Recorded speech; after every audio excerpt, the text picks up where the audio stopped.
What's up, guys? Today we're going to be talking about the Note 20 Ultra here in 2025 here. A fantastic older flagship here. Is it worth buying? Should you upgrade your Note if you have one? Let's go ahead and just do a deep dive into the Note. So this phone here, it is a $319 phone. You can find these in the used refurbished marketplace. The 128 gig version in excellent condition. And this phone here has pretty good hardware here. I do really like the look of the Note. I don't think it looks too old. Do you guys think that the camera design is starting to look, dated now? Let me know down below. But it is a glossy finish. I do like the black on black, color on here. It can't pick up fingerprints. The biggest issue you'll run into with the hardware is actually the size of this phone. It's a massive phone because it has a 6.9-inch display. And then it's also very kind of sharp on the edges. Now you can use a case to kind of help with that. But if you have smaller hands, just know you might kind of find this phone a little bit uncomfortable. Now, this phone does have the built-in S Pen on here. So you can do digital artwork, you can, draw. You can do a lot of stuff. I really enjoy the digital artwork stuff and just drawing. It is, somewhat therapeutic. But yeah, so overall the hardware, I think it still is pretty solid. It's IP68 dust and water resistant as well too. Some of you guys might say it looks a little dated now, so I'm curious what you guys think about that.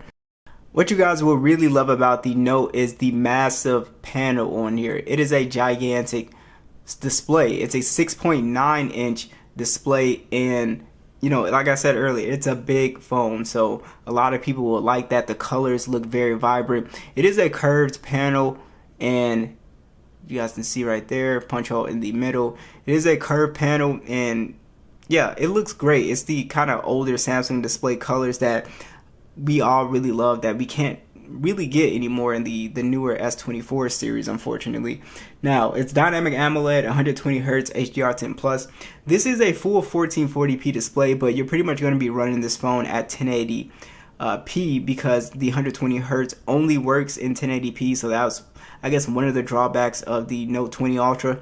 But it is very sharp. It does have a 496 ppi, so everything looks very crystal clear on this display still.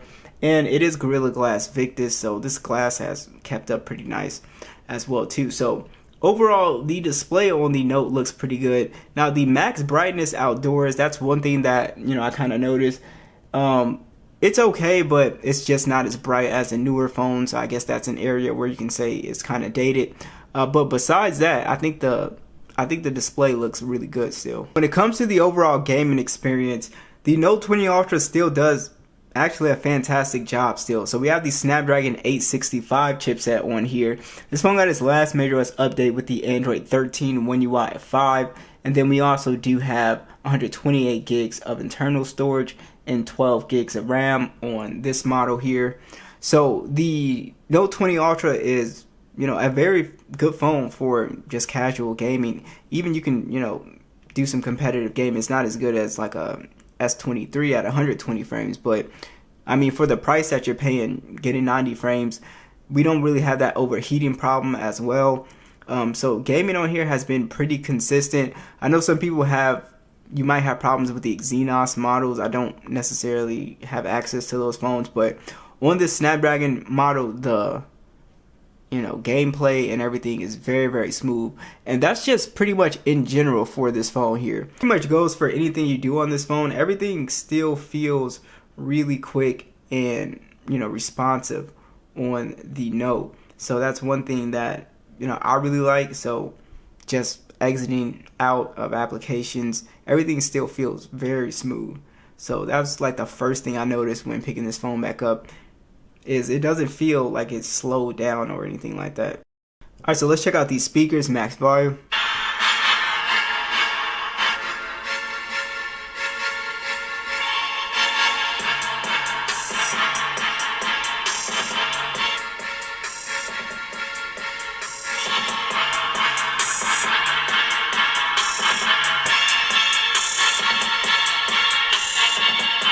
I think the speakers sound pretty good still on the Note. So if you're watching TV or listening to music out loud, these are some still pretty solid speakers, pretty good bass, pretty good balanced sound out of here as well. The ultrasonic fingerprint scanner still works really well. And of course, all of your additional features are still here. Samsung desktop support works really well.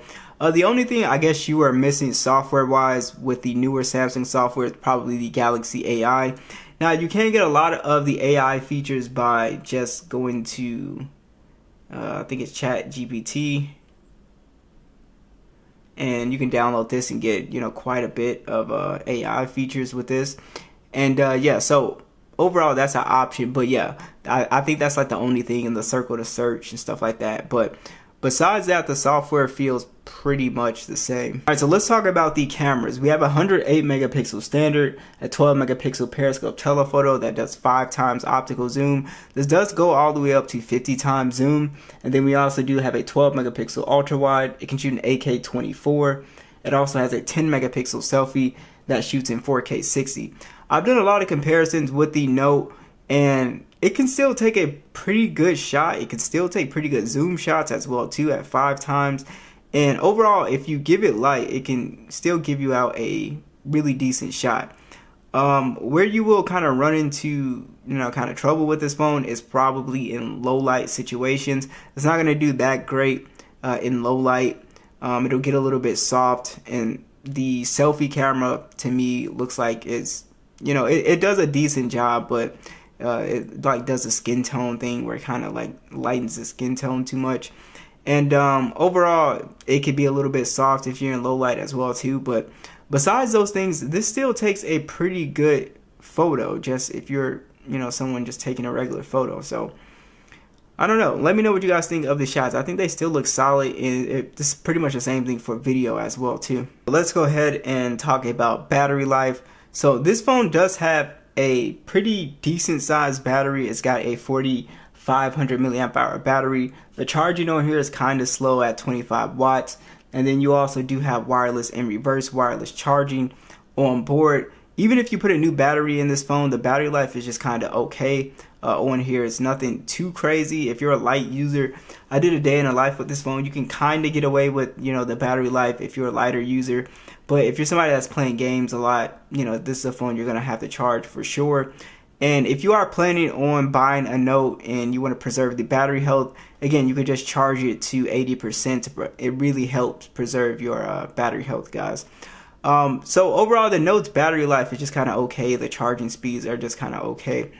But overall, if you're considering buying a Note here in 2025, it's still a pretty good phone. I don't really have any major issues with this phone. The price is only going to come down as well too once the S25 series comes out. And yeah, it's still a solid buy. Like I said, I don't really have any issues. If you guys don't mind not getting the MageOS updates, if you don't mind the AI stuff, you're not really missing out on anything, especially if SD card support is top priority for you. So it really just depends on what you're looking for. Of course, you can get newer phones. The S22 Ultra, the S21 has the S Pen support. But this phone, like I said, it has SD card support, which this was one of the last series. The Note 20 and the S20 with SD card support. So what do you guys think?